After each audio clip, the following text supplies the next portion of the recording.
My journey began as a 3-year-old kid taken down into a canyon by 6, 7 older teenagers, and the majority of them were girls. And people would say, "Ooh, they were girls." Yeah. But I was only 3 years old. I think there was one boy, the brother, and my sister was 5, and I was 3. We're in the sandbox in Linda Vista, and okay, we get stuck on that. Down in the canyon, they did some stuff that later on it seemed like the police were in cahoots, the psychiatrist. Weird stuff growing up, of course. Moved here, moved there. Then when I was 10, I got a phone call from someone saying, "Hey, Tony, I know you're alone right now." And I was eating a bowl of cereal. He goes, "How come it always happened when I was eating a bowl of cereal until I noticed that?" He goes, "I'm going to be watching you all your life, for the rest of your life." And then, when I was 15, I was eating a bowl of cereal, and there was a man in the window. And then a few other times, there was a man trying to get in the window. Different times when I was 17 and 18. And I moved here in 1990, and then I didn't know at the time I was being gang stalked. And then I would come home, and like sometimes the lights would be on, and stuff was moved around. I didn't even know what gang stalking was when I was 20. I didn't know that people spend so much time watching someone. It's creepy, but it's really because they're beta testing to see people's reactions to things. I didn't catch it. So they realized, and I think they said, okay, after years, you didn't catch it. So about 3 years ago, they decided to sell these condos, or they didn't decide, but they decided to buy the condos. The military bought them out. And I don't even know if the military owns them. And that just shows you how real this is, because I bet you if I do some investigating, or you do investigating, I bet you find out that the military does own them. Or they'll hire someone to fake, like he owns them, but they bought them out 3 years ago, and they said, "This guy doesn't know he's being gang stalked. Let's do some tests, some more tests on him." And they put some DARPA shit in my home, and anyone that knows me knows I hate DARPA. I mean, I've been making videos for like 3 years saying how much I hate DARPA. You would think they wouldn't risk putting DARPA stuff in someone's home that hated DARPA. I mean, I would spend my life if I knew I could do it and bring that company down legally. I think that money that DARPA has, it's our money, taxpayers' money, and I think we should own everything in DARPA. I think we should be able to put these gang stalkers on trial and the treasonous generals.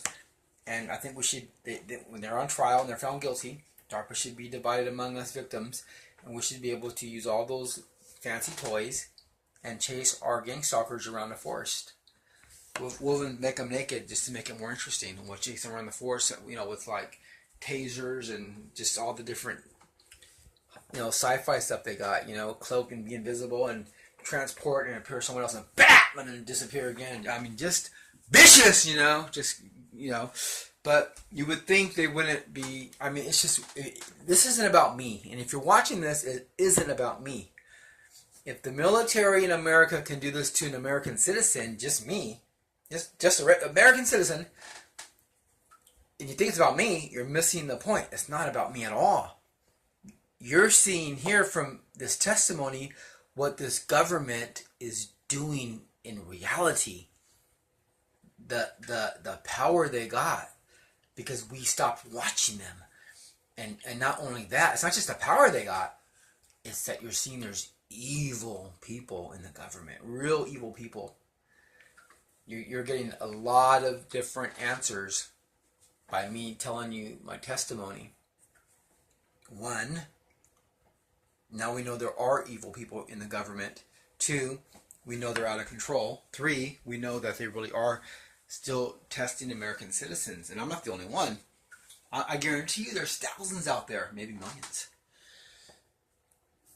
Now, if you caught them, of course, those are crimes. But then of course, they're not brave enough to come forward and say, yeah, hey, I'm a criminal. I did this, I did that. Put the cuffs on me. They're not that bold. They try to act like they're all tough, but when it comes down to being tough, they really ain't tough.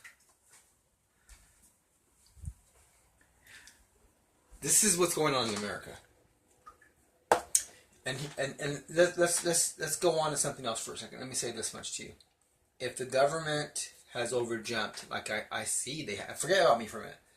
Just in other cases, I see stuff on YouTube, stuff you can prove, and it's like if they went this far, they must have something planned, something big, because they have to, because there's no way to avoid prosecution now. There's just no way. There are people that are coming for them. There are people that are coming for this government legally, and they're dreaming about slapping the cuffs on them and putting them away in prison. And in some cases, it's actually the death penalty, because when you're a colonel and you're a military officer and you're in charge of military, and you're supposed to represent the American people, and you're turning your weapons on the American people, that's treason. Those are some serious crimes. I don't care what laws are in the books. If it doesn't support the Constitution, the law is invalid. And there's no way out of it. They're coming for them. So I don't know what they got planned, but they got something planned. And soon it's going to be pushed to shove. And if they don't do their plan, they're going to be arrested. If they do their plan, they're going to be arrested. It's just they're up against the corner, and it's almost time to collect.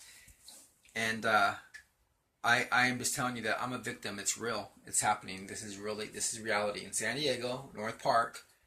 I don't know where you're from, but you don't want to come to San Diego North Park.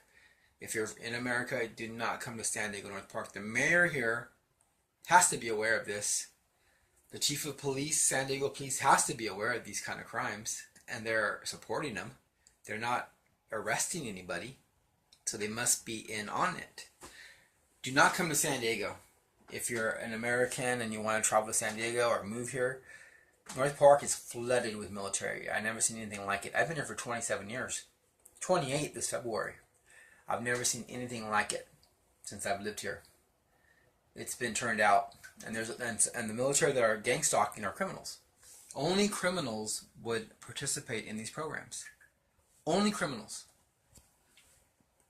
And if they get caught, they're going away. That proves that they're criminals. If they think they're not criminals, then come, let's talk. If you don't think you're a criminal, let's talk.